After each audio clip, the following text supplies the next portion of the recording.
Alors, vous avez vu que chaque fois qu'on doit aller insérer une balise de fin de style imbriqué, c'est quand même ennuyeux.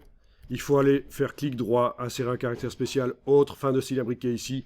Et il n'y a pas de raccourci clavier pour ce style-là. Mais on va le créer. On peut créer, dans n'importe quel logiciel Adobe, on peut créer un raccourci clavier pour des fonctions qui n'en ont pas. On peut même le faire aussi pour n'importe quel logiciel sur le Mac. N'importe quel logiciel, même pas Adobe. Vous avez des fonctions dans les menus, il n'y a pas de raccourci clavier. Ça va se gérer par les préférences clavier du Mac. Je vous le dis, parce que si vous devez faire des choses répétitives, aller régulièrement dans un menu 50 fois par jour, et ce serait vachement bien qu'il y ait un raccourci clavier, mais malheureusement il n'y en a pas, mais il y a possibilité d'en mettre un.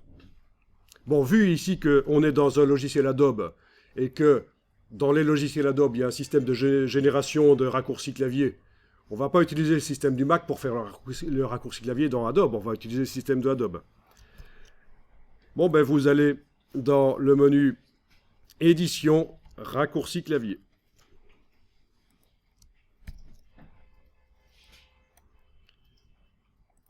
Alors, il va falloir absolument créer un ensemble.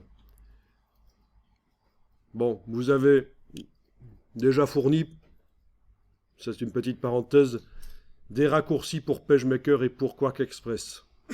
Quark Express, certains connaissent peut-être, ce sont des anciens logiciels. Et pour faciliter le travail, le passage de ces logiciels-là vers InDesign, on peut installer très rapidement, comme ça, en changeant l'ensemble, on peut installer très rapidement les raccourcis clavier qui correspondent à ces logiciels. PageMaker est un très vieux logiciel de mise en page. Ça s'appelait Aldus PageMaker au départ. C'était la boîte qui avait fait ça, Aldus. Ça en rapport avec l'histoire de la typographie. Le mot Aldus.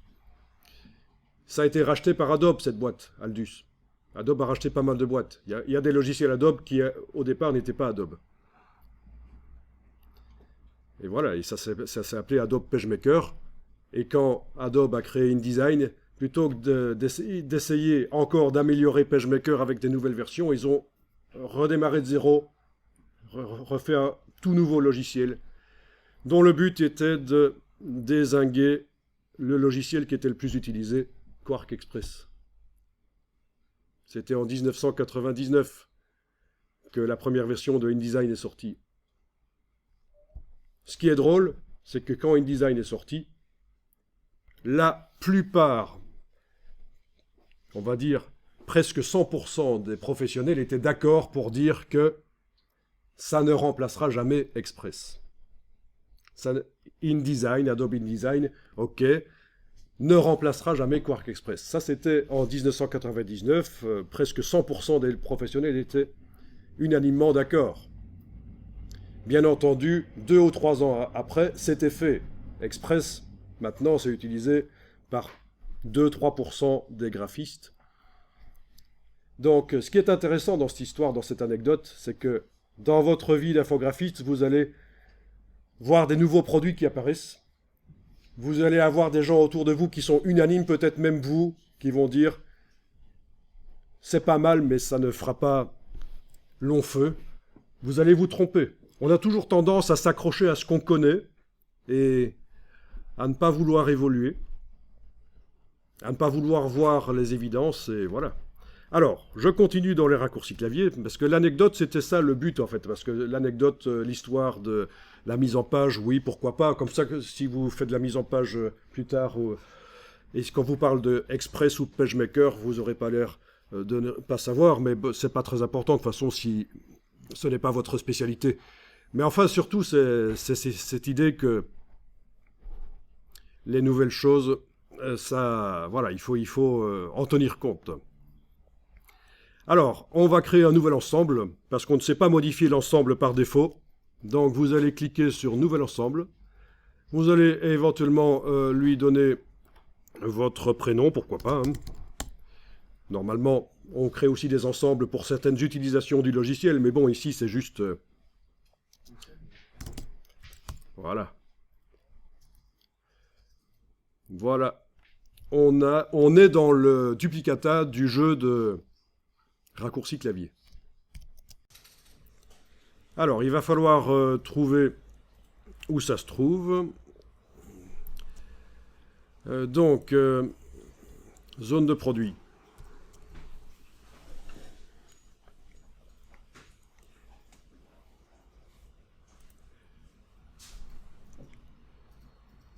Alors, peut-être bien ici. Oui, ça doit être là. Menu texte. Oui, parce que quand on fait un clic droit, c'est ce qu'on appelle un menu contextuel. Mais en fait, ça correspond à des menus qui sont dans le haut de l'écran. Donc c'est menu texte. Et je pense qu'ici, on va avoir un truc plus loin qui s'appelle insérer un caractère spécial. Retrait jusqu'à ce point. Est-ce qu'on l'a eu? Est-ce que je l'ai vu? Non. Vous le voyez? Il est là?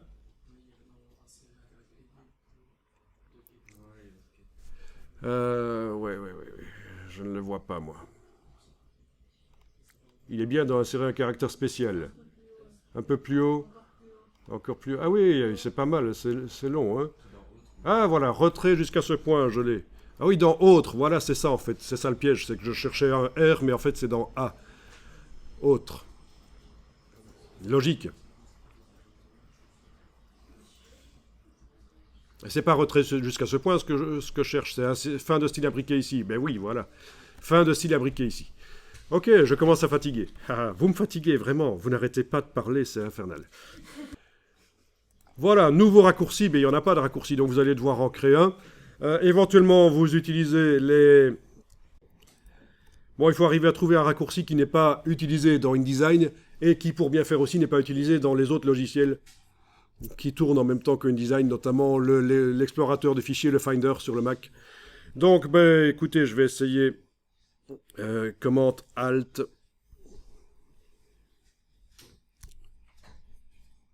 Command Alt F est déjà utilisé.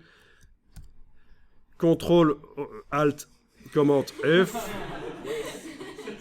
Mais pourquoi pas, c'est ces trois touches l'une à côté de l'autre, c'est pas difficile de mettre trois doigts sur le clavier. Hein. Non, mais en fait, CTRL Alt F marche aussi. Hein. Voilà. Je veux dire, oui, c'est ça, CTRL Option F. CTRL Alt F, ça marche. Non attribué. Voilà. Bon, vous mettez ce que vous voulez, tant que c'est pas utilisé ailleurs dans le logiciel, ni ailleurs, ni en dehors du logiciel.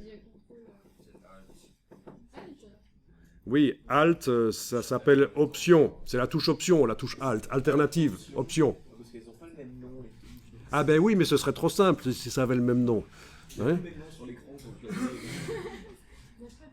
Attribué. Voilà, donc normalement, à fin de style imbriqué ici, on a attribué, j'ai attribué CTRL ALT F, hein, F comme fin, bon voilà, ok.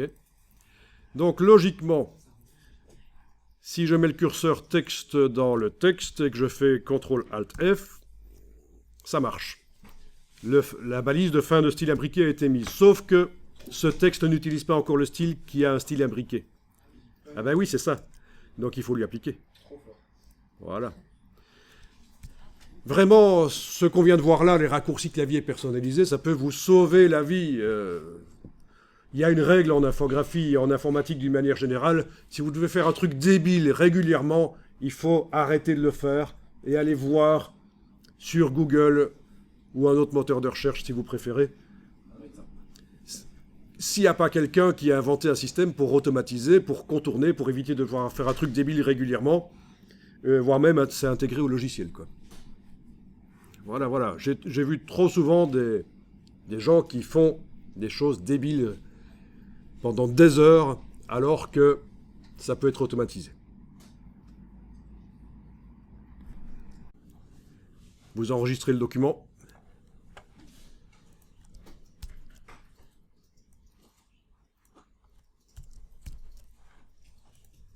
Alors je peux quand même vous donner deux anecdotes à propos des choses débiles et répétitives qui me semblent intéressantes. Donc, la première anecdote, c'est quelqu'un qui travaille dans le secteur public Et il travaille sur ordinateur. Donc c'est vraiment quelqu'un que j'ai rencontré qui m'a expliqué ça. Et donc il faisait du travail pendant toute la journée, puis il s'est rendu compte qu'en mettant au point des macros, donc des automatismes, le travail qui lui prenait 7 heures, il pouvait le faire en 30 minutes. Donc tout fier, le gars est allé évidemment en parler à son patron. Mais pas de chance, c'était dans le secteur public, c'était pas une entreprise privée. Et dans le secteur public, il y a des choses bizarres qui se passent. Donc vous imaginez, vous avez déjà compris ce que son patron lui a dit. Il lui a interdit d'utiliser ça. Il l'a obligé à fonctionner comme avant, parce que ça accélérait trop le travail. Le truc qui durait 7 heures devait durer 7 heures, pas 30 minutes. Voilà. Donc, mortalité de l'histoire, peut-être que quand vous trouvez un automatisme comme ça, réfléchissez avant d'aller en parler à la hiérarchie. Est-ce qu'on a quelqu'un qui est vraiment préoccupé par l'efficacité ou pas?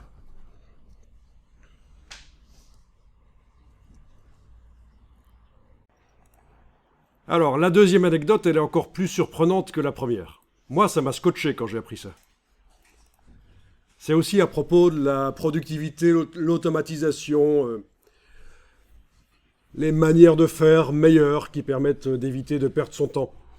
Donc c'est un ami qui a travaillé en Australie,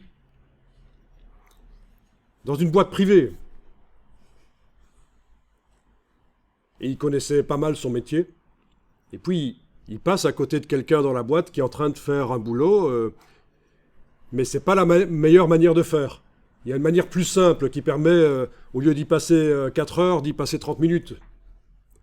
Donc qu'est-ce que mon copain là, qui n'est pas australien, qui était là, pour travailler dans la boîte privée, qu'est-ce qu'il fait? Ben, il fait ce que vous auriez peut-être fait.